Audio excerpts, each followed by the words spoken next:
শীতকালে সবজির মধ্যে এই সবজিটাও আমার খুব পছন্দের একটা সবজি। আর আমি হলাম একজন ভর্তাপ্রেমী মানুষ। তো আমার মতো কে, কে তোমরা আছো যে ভীষণ ভর্তা খেতে ভালোবাসো? আমি মোটামুটি সব কিছু দিয়েই চেষ্টা করি একটু ভর্তা বানাতে। ভর্তা আমার ভীষণ ভালো লাগে।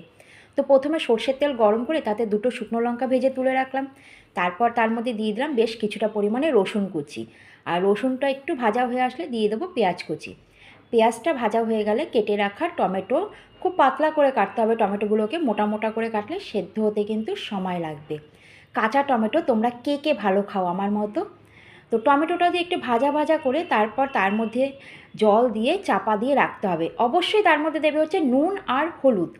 ঢাকনা খুলে যখন দেখবে টমেটোগুলো সেদ্ধ হয়ে গেছে তার মধ্যে অল্প একটু চিনি দিয়ে আর তারপর ধনেপাতা কুচি দিয়ে খুব ভালো করে মাখামা করে, আর দুটো শুকনো লঙ্কা রেখেছিলাম ওটাকে গুঁড়ো করে ওপর দিয়ে সর্ষের তেল ছড়িয়ে আবারও ভালো করে ভাজা ভাজা করে নিলেই রেডি হয়ে যাবে কাঁচা টমেটো।